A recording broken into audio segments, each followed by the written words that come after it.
പ്രിയപ്പെട്ട വിദ്യാർത്ഥികളെ, ഞാൻ Ajayan, Attingal Maharajas arts and science കോളേജിലെ അക്കൗണ്ടൻസി അധ്യാപകൻ.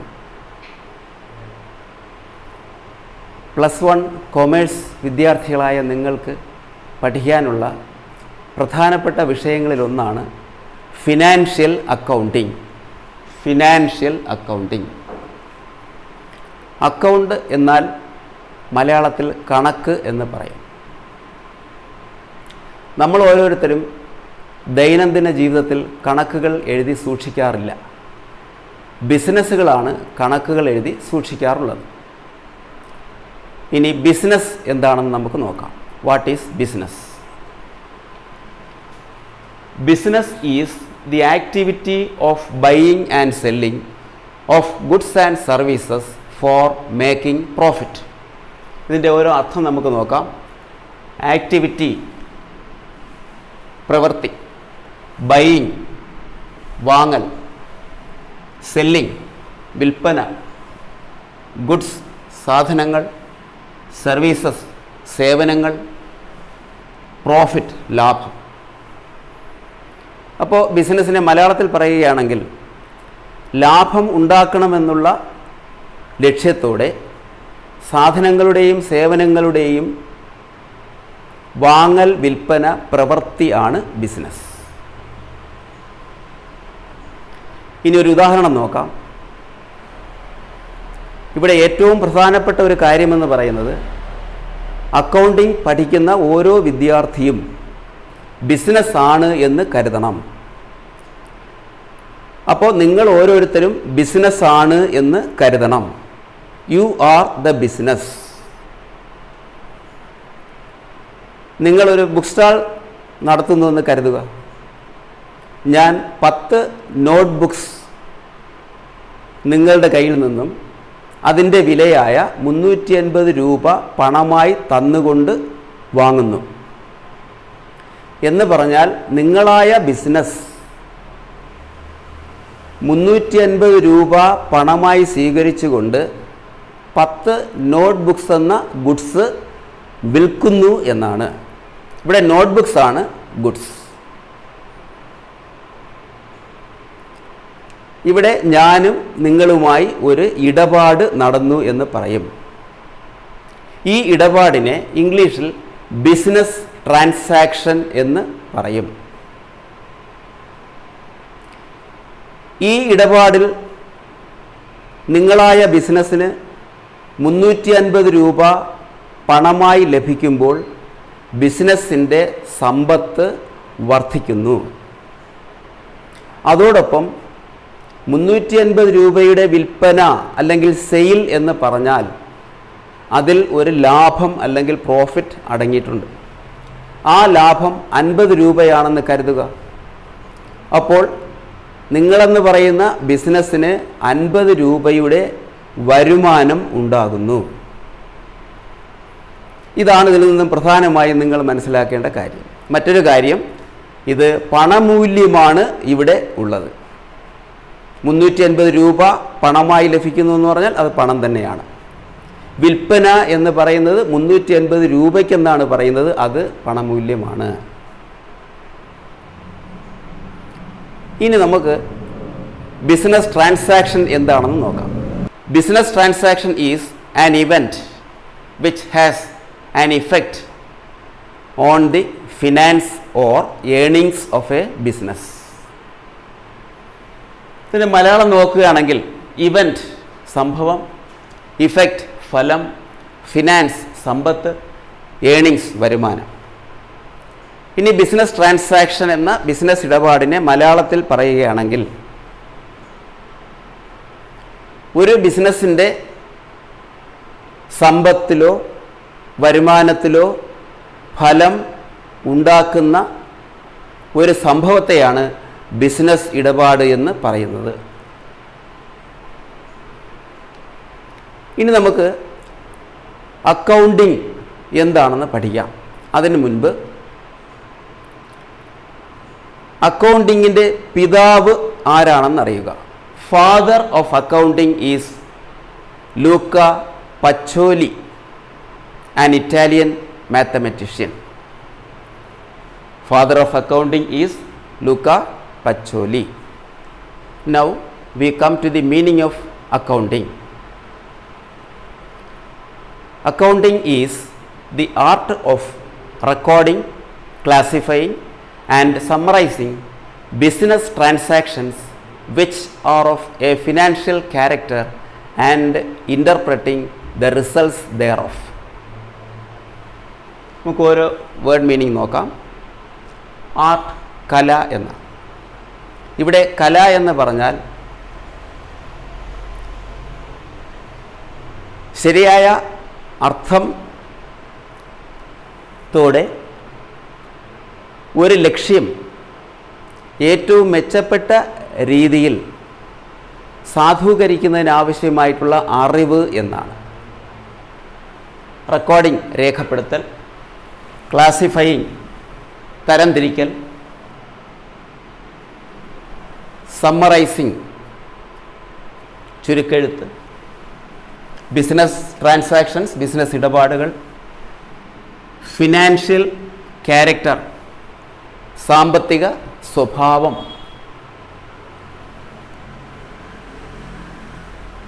ഇൻ്റർപ്രറ്റ് ചെയ്യുക എന്ന് പറഞ്ഞാൽ വ്യാഖ്യാനിക്കുക എന്നാണ്. റിസൾട്ട്സ് ഫലം, thereof എന്നാൽ ബിസിനസ് ഇടപാടുകളുടെ എന്നാണ്.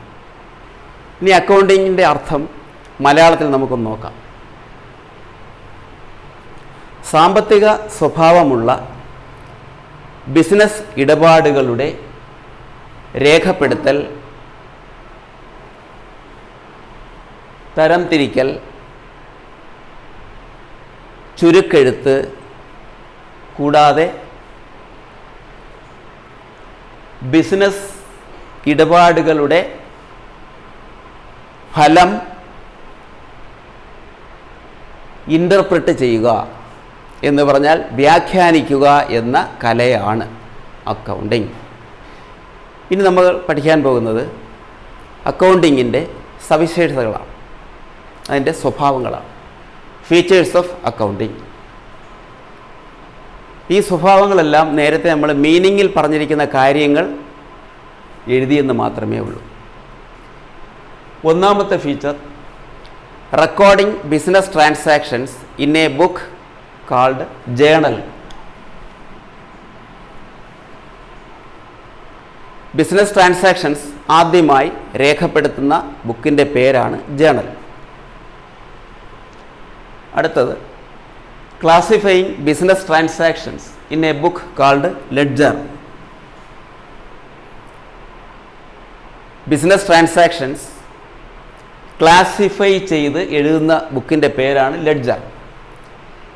ഇവിടെ ക്ലാസിഫൈ ചെയ്യുക എന്ന് പറഞ്ഞാൽ നമുക്ക് ഇംഗ്ലീഷിൽ പറഞ്ഞു നോക്കാം. Grouping business transactions of one nature at one place, അതാണ് ക്ലാസിഫയിങ്.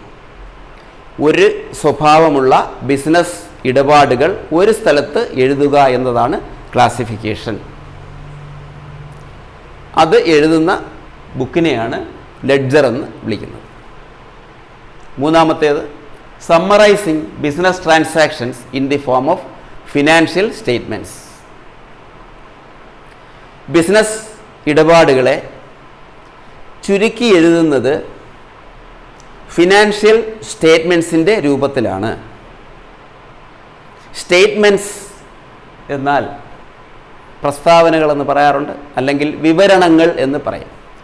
ഇവിടെ ഫിനാൻഷ്യൽ സ്റ്റേറ്റ്മെൻറ്റ്സ് എന്ന് പറഞ്ഞാൽ സാമ്പത്തിക വിവരണങ്ങൾ എന്ന് അർത്ഥമാക്കാം. നാലാമത്തേത്, interpreting the financial statements. Financial statements തരുന്ന ഫലങ്ങളെ ഇൻ്റർപ്രറ്റ് ചെയ്യുക, മീനിങ്ഫുൾ ഐഡിയ ലഭിക്കത്തക്ക രീതിയിൽ അതിനെ വിശകലനം ചെയ്യുക. ഇവിടെയാണ് ബിസിനസ് തീരുമാനങ്ങൾ എടുക്കുന്നത്. ബിസിനസ്സിന്, അതുപോലെ ബിസിനസ്സിൽ താൽപ്പര്യമുള്ളവർക്ക് ഉചിതമായ തീരുമാനങ്ങൾ എടുക്കുന്നതിന് സഹായിക്കുന്നതാണ് ഇൻ്റർപ്രറ്റിംഗ് ദ ഫിനാൻഷ്യൽ സ്റ്റേറ്റ്മെൻറ്റ്സ് എന്ന് പറയുന്നത്. ഇനി നമുക്ക് നിങ്ങൾ പഠിക്കേണ്ട സബ്ജക്റ്റായ ഫിനാൻഷ്യൽ അക്കൗണ്ടിങ്ങിൻ്റെ മീനിങ് നോക്കാം. Financial accounting deals with the preparation and communication of financial statements. ഇതിൻ്റെ അർത്ഥം നമുക്ക് നോക്കാം. പ്രിപ്പറേഷൻ ഓഫ് ഫിനാൻഷ്യൽ സ്റ്റേറ്റ്മെൻറ്റ്സ് എന്നാണ് വായിക്കുന്നത്. അപ്പോൾ ഫിനാൻഷ്യൽ സ്റ്റേറ്റ്മെൻറ്റ്സിൻ്റെ തയ്യാറാക്കൽ. അടുത്തത് communication of financial statements. Financial സ്റ്റേറ്റ്മെൻറ്റ്സിനെ സംബന്ധിച്ചുള്ള വിവരങ്ങൾ മറ്റുള്ളവർക്ക് നൽകുക. കമ്മ്യൂണിക്കേഷൻ, ആശയവിനിമയം എന്നാണ് പറയുന്നത്. അപ്പോൾ ഇത് നമുക്ക് ഫിനാൻഷ്യൽ അക്കൗണ്ടിങ് എന്താണെന്ന് മനസ്സിലായി.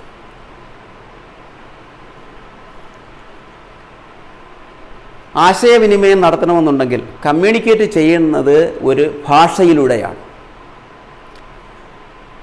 അതുപോലെ ഒരു ബിസിനസ് അതിൻ്റെ സാമ്പത്തിക സ്ഥിതിയെക്കുറിച്ചും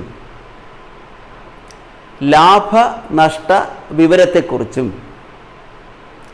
ഉള്ള എല്ലാ കാര്യങ്ങളും മറ്റുള്ള താല്പര്യമുള്ള കക്ഷികളെ അറിയിക്കുക എന്നുള്ളതാണ് കമ്മ്യൂണിക്കേഷൻ കൊണ്ട് അർത്ഥമാക്കുന്നത്. നമുക്ക് ഓരോരുത്തർക്കും ഭാഷയുണ്ട്. ഞാൻ ഇപ്പോൾ എൻ്റെ മനസ്സിലുള്ള ആശയങ്ങൾ നിങ്ങളെ ധരിപ്പിച്ചത് ഭാഷയിലൂടെയാണ്. അത് മലയാളത്തിലൂടെയും ഇംഗ്ലീഷിലൂടെയുമാണ്. അതുപോലെ ബിസിനസ് അതിൻ്റെ സാമ്പത്തിക നിലയെക്കുറിച്ച് മറ്റുള്ളവർക്ക് വിവരം നൽകാൻ ഒരു ഭാഷ വേണം. ആ ഭാഷയാണ് accounting. Accounting is the language of business. ബിസിനസ്സിൻ്റെ ഭാഷയാണ് അക്കൗണ്ടിങ്. ഭാഷയാകുന്നത് കൊണ്ട് തന്നെ നിങ്ങൾ അതിൻ്റെ ചില സാങ്കേതിക പദങ്ങൾ അറിഞ്ഞിരിക്കേണ്ടതായിട്ടുണ്ട്. ആ സാങ്കേതിക പദങ്ങളെയാണ് ബേസിക് അക്കൗണ്ടിങ് ടേംസ് എന്ന് പറയുന്നത്. അടിസ്ഥാന അക്കൗണ്ടിങ് പദങ്ങൾ. ഒന്നാമത്തേതാണ് നോക്കാം. അസറ്റ്സ് ആണ്. Assets are resources owned by a business. ഒരു ബിസിനസ്സിന് സ്വന്തമായിട്ടുള്ള റിസോഴ്സസ്, അതായത് വിഭവങ്ങൾ ആണ് അസറ്റ്സ്. മലയാളത്തിൽ പറഞ്ഞാൽ ഒരു ബിസിനസ്സിന് സ്വന്തമായിട്ടുള്ള വിഭവങ്ങളെയാണ് അസറ്റ്സ് എന്ന് പറയുന്നത്. അതിൻ്റെ ഉദാഹരണങ്ങളാണ് ക്യാഷ്, പണം, സ്റ്റോക്ക് ഓഫ് ഗുഡ്സ്, സാധനങ്ങളുടെ ശേഖരമാണ്. ബിൽഡിംഗ് നിങ്ങൾക്കറിയാം, കെട്ടിടം. രണ്ടാമത്തെ അക്കൗണ്ടിങ് ടേം നോക്കാം. Liabilities. Liabilities are debts payable by a business. Debts എന്ന് പറഞ്ഞാൽ കടങ്ങൾ, പേയബിൾ കൊടുക്കാനുള്ള. ഇപ്പോൾ മലയാളത്തിൽ പറയുകയാണെങ്കിൽ ഒരു ബിസിനസ് കൊടുക്കാനുള്ള കടം തുകയെയാണ് ലയബിലിറ്റീസ് എന്ന് പറയുന്നത്. ലയബിലിറ്റീസിൻ്റെ മലയാളം നിങ്ങൾക്കറിയാവുന്നതാണ്, എങ്കിലും പറയാം, ബാധ്യതകൾ എന്നാണ്. മൂന്നാമത്തെ ടേം നോക്കാം. അത് ക്യാപിറ്റലാണ്. മലയാളത്തിൽ മൂലധനം എന്നാണ് പറയുന്നത്. Capital is the amount of assets brought in to the business by the business man. Business നടത്തുന്ന വ്യക്തിയാണ് നമ്മൾ ബിസിനസ് മാൻ എന്ന് വിളിക്കുന്നത്. ഇത് മലയാളത്തിൽ പറയുകയാണെങ്കിൽ നമുക്ക് ഓരോ വാക്കുകൾ നോക്കാൻ. ഇതിൽ അസറ്റ്സ് എന്ന് പറഞ്ഞിട്ടുണ്ട്. അസറ്റ്സ് എന്ന് പറയുന്നത് സ്വത്തുക്കളാണ്. Brought in to the business, ബിസിനസ്സിലേക്ക് കൊണ്ടുവരുന്നതാണ്. അത് ബിസിനസ് മാൻ കൊണ്ടുവരുന്നു എന്നുള്ളതാണ്. നമ്മൾ മലയാളത്തിൽ പറഞ്ഞാൽ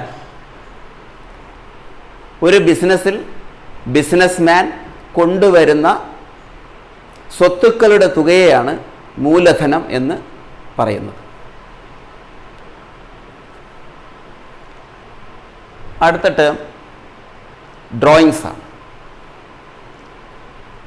The term drawings is the amount of assets taken by its owner for his personal use. That is, the term drawings is the amount of assets taken from the business by its owner for his personal use. Drawings എന്ന വാക്കിൻ്റെ അർത്ഥം പിൻവലിക്കൽ എന്നാണ്. Owner ഉടമസ്ഥനാണ്, ബിസിനസ്സിൻ്റെ ഉടമസ്ഥൻ. Personal use എന്ന് പറഞ്ഞാൽ വ്യക്തിപരമായ ആവശ്യങ്ങൾക്ക് വേണ്ടി. ഇപ്പോൾ ഡ്രോയിങ്സ് എന്ന പദം കൊണ്ട് അർത്ഥമാകുന്നത് ബിസിനസ്സിൻ്റെ ഉടമസ്ഥൻ അയാളുടെ സ്വകാര്യ ആവശ്യങ്ങൾക്ക് വേണ്ടി ബിസിനസ്സിൽ നിന്നും എടുക്കുന്ന സ്വത്തുക്കളുടെ തുകയാണ്. അഞ്ചാമത്തെ ടേം ഗുഡ്സ് ആണ്. Goods are things purchased by a business for sale. Sale വിൽപ്പനയാണ്. ആറാമത്തെ ടേം പർച്ചേസസ് ആണ്. The term purchases means the amount of goods obtained by a business for sale. Obtained by a business for sale. വിൽപ്പനയ്ക്ക് വേണ്ടി ഒരു business നേടിയിരിക്കുന്ന സാധനങ്ങളാണ്. അപ്പോൾ ഇതൊരു technical ടേമാണ്. Purchases എന്ന് പറഞ്ഞാൽ ഒരു ബിസിനസ് വിൽപ്പനയ്ക്ക് വേണ്ടി ആർജിച്ചിരിക്കുന്ന സാധനങ്ങളുടെ തുകയാണ്. ഏഴാമത്തെ ടേം സെയിൽസ് ആണ്. സെയിൽസ് എന്ന് വെച്ചാൽ വിൽപ്പന എന്നാണ്. അപ്പോൾ അവിടെ നമുക്ക് നോക്കാം. The term sales means the amount of goods sold by a business. ഒരു ബിസിനസ് വിറ്റ സാധനങ്ങളുടെ വിലയാണ് സെയിൽസ് എന്ന് പറയുക. ഇനി എട്ടാണ്, അത് stock. Stock is the value of goods stored for sale on a particular date. Value വില എന്നുള്ള അർത്ഥമാണ്, മൂല്യം. സ്റ്റോർ ചെയ്യുക, ശേഖരിക്കുക. സെയിൽ വിൽപ്പന, പർട്ടിക്കുലർ ഡേറ്റ് ഒരു നിശ്ചിത തീയതിയിൽ. ഇപ്പോൾ സ്റ്റോക്ക് എന്നാൽ ഒരു ബിസിനസ് വിൽപ്പനയ്ക്ക് വേണ്ടി ഒരു നിശ്ചിത തീയതിയിൽ ശേഖരിച്ച് വെച്ചിരിക്കുന്ന ഗുഡ്സിൻ്റെ തുകയാണ് സ്റ്റോക്ക്. ഒൻപതാമത്തെ ടേമാണ് ഡെറ്റർ. കടക്കാരൻ എന്നാണ് അതിൻ്റെ അർത്ഥം. Debtor is a person who owes money to the business on account of credit sales. വാക്കുകളുടെ അർത്ഥം നോക്കാം. പേഴ്സൺ അറിയാം, വ്യക്തി. ഓവ്സ് എന്ന് പറഞ്ഞാൽ കടപ്പെട്ടിരിക്കുന്നു എന്നാണ്. ഓവ്സ് കടപ്പെട്ടിരിക്കുന്നു. മണി അറിയാം, അത് പണമാണ്. On account of credit sales, credit കടമെന്നാണ് അർത്ഥം. ക്രെഡിറ്റ് സെയിൽസ് കടത്തിൻ്റെ വിൽപ്പന, അതായത് കടത്തിന് വിൽക്കുന്നതാണ് credit sales. On account of എന്ന് പറഞ്ഞിരിക്കുന്ന ഫലമായ എന്നുള്ള അർത്ഥത്തിലാണ്. ഇനി ഇത് നോക്കാം. ഡെറ്റർ എന്നാൽ കടത്തിന് വിൽപ്പന നടത്തുന്നതിൻ്റെ ഫലമായി ബിസിനസ്സിനോട് കടപ്പെട്ടിരിക്കുന്ന വ്യക്തിയാണ് ഡെറ്റർ. അടുത്തത് ക്രെഡിറ്ററാണ്. Creditor is a person to whom business owes money on account of credit purchases. ഇപ്പോൾ ഇവിടെ ആ വാക്കുകളൊക്കെ തന്നെയാണ് വന്നിരിക്കുന്നത്. ഇവിടെ ഓവ്സ് ഉണ്ട്, കടപ്പെട്ടിരിക്കുന്നത് തന്നെയാണ്. On account of credit purchases, കടത്തിന് വാങ്ങുന്നതിൻ്റെ ഫലമായി ബിസിനസ് മറ്റൊരു വ്യക്തിക്ക് കടപ്പെട്ടാൽ ആ മറ്റൊരു വ്യക്തിയെയാണ് ക്രെഡിറ്റർ എന്ന് പറയുന്നത്. 11ാമത്തത് എക്സ്പെൻസ് ആണ്. Expense is the amount spend four earning incomes. അപ്പോൾ അർത്ഥം ഇതാണ്.